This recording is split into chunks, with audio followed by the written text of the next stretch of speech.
If you've experienced an ego death and now feel completely lost, unmotivated, and questioning everything you once cared about, this video will change how you see that void forever.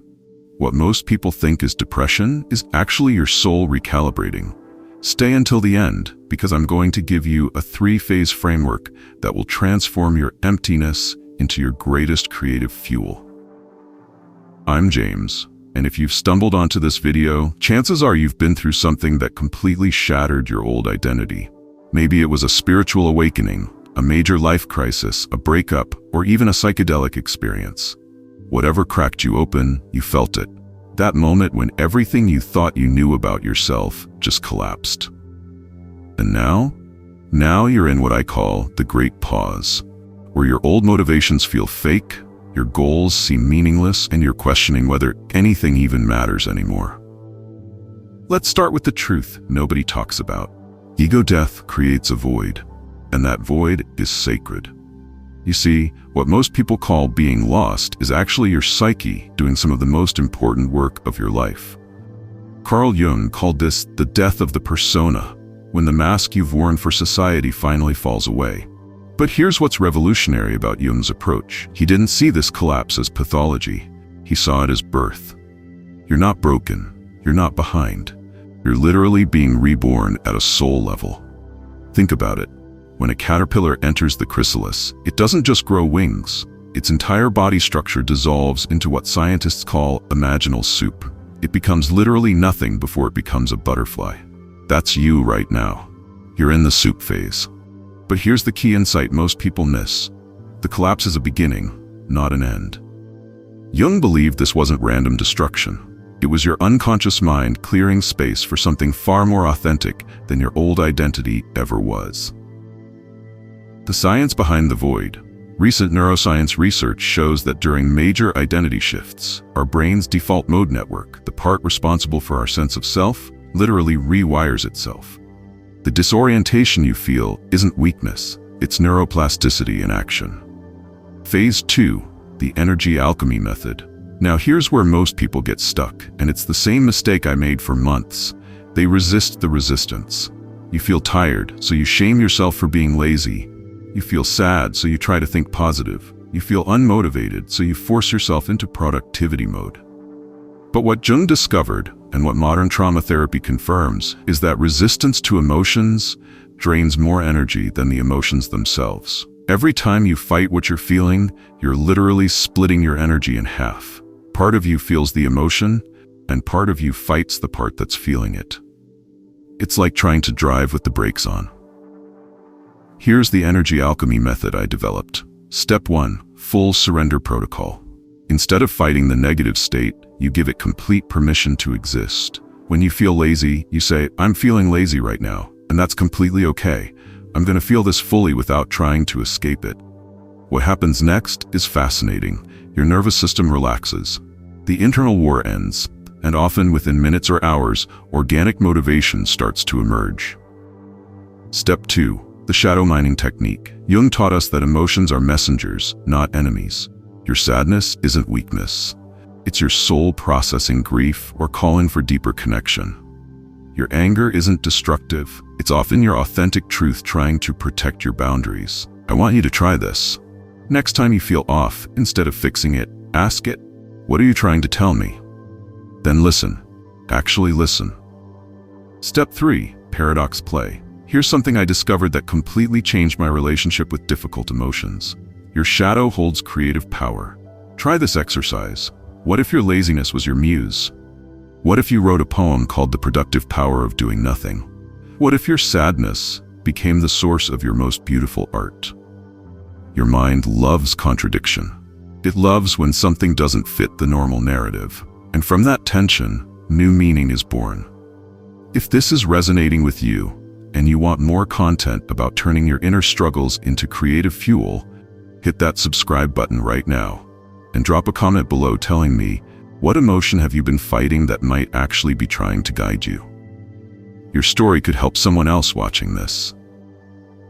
Phase 3, the soul-aligned action blueprint. Now we get to the part everyone's been waiting for. How do you actually move forward? How do you take action when nothing feels meaningful anymore? This is where Jung's concept of the self with a capital S becomes everything. Listen to the self with capital S. This isn't your personality or your resume. It's your soul's blueprint, your deepest truth trying to express itself through you. The Soul Navigation System, Signal 1, Resonance over Logic. Real motivation doesn't come from shoulds. It comes from resonance. It's that quiet yes you feel in your body when something aligns with your truth, even if it doesn't make logical sense yet. Signal 2, Gentle tugs, not loud demands. Your soul doesn't scream at you like your ego does. It whispers. It sends gentle impulses. Maybe rearrange your room today. Maybe write 3 sentences. Maybe call that person. Signal 3, Synchronicities and Dreams. Jung believed the unconscious sends guidance through symbols, dreams, and meaningful coincidences. Start paying attention to what keeps showing up in your life. The Integration Protocol. Here's the crucial part most spiritual teachers miss. Integration, not elimination of ego. You still need your ego. It's your interface with the world. The goal is to make it serve your soul instead of pretending it is your soul. Practical integration steps. 1. Micro movements. Instead of grand goals, follow tiny impulses that feel alive. Your soul speaks in whispers, not manifestos. 2. Energy-based scheduling. Instead of time blocking, try energy blocking. When does your body want to create? When does it need to rest? Honor those rhythms. 3. The 1% authenticity rule. Each day express 1% more of your truth. Wear something that feels like you. Say something real in a conversation. Create something, even if it's messy. Follow resonance over logic. This might be the most important sentence in this entire video. Your rational mind will tell you to be practical, to have a plan, to figure it all out. But your soul operates on a different frequency. It cares about meaning, not metrics. What I'm about to share with you completely changed my life, and it comes from years of studying Jung's most advanced concepts. The ultimate goal isn't to get your old motivation back. It's to discover embodied authenticity that replaces performance.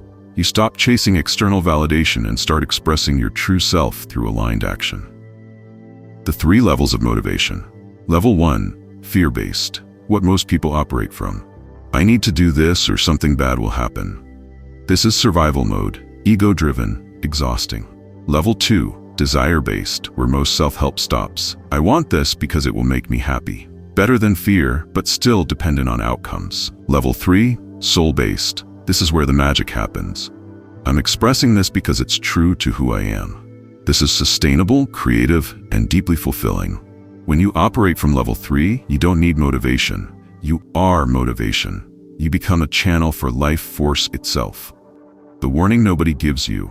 This path isn't about becoming a blissed-out spiritual person who never feels negative emotions. It's about becoming whole, which means integrating all parts of yourself, including the messy ones. You'll still feel sad sometimes. You'll still get angry. You'll still have days when you don't want to do anything.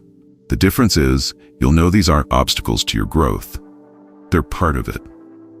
Let me give you something concrete to take away from this video. My 3-phase recovery method.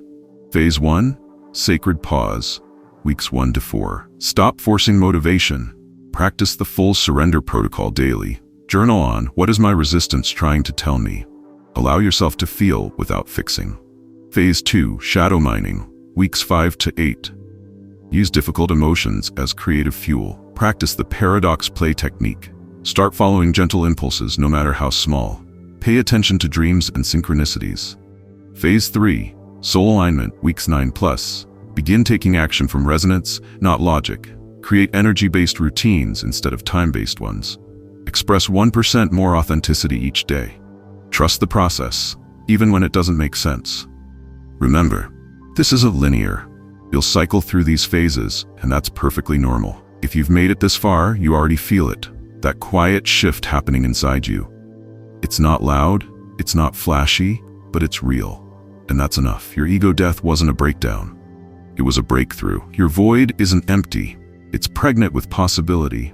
Your lack of motivation isn't laziness. It's your soul asking you to listen deeper. The world needs what you have to give. Not the polished, performing version of you, but the real, raw, authentic you that's been hiding under all those layers of should and shouldn't. If this video helped you see your post-ego death experience in a new light, do me a favor. Hit that like button, subscribe for more content about turning your spiritual struggles into creative power, and share this with someone who might be going through their own dark night of the soul. Your share could be exactly what they need to hear right now. And I want to hear from you. Drop a comment below and tell me, what phase are you in right now? Are you in the sacred pause, doing shadow mining, or working on soul alignment? Let's support each other in this journey. Remember, you're not lost, you're just finally finding yourself. Thanks for being here, for doing this deep work, and for having the courage to let your old self die so your true self can be born. I'll see you in the next video, where we'll dive into how to handle the people in your life who don't understand your transformation. Until then, trust the process. Your soul knows what it's doing.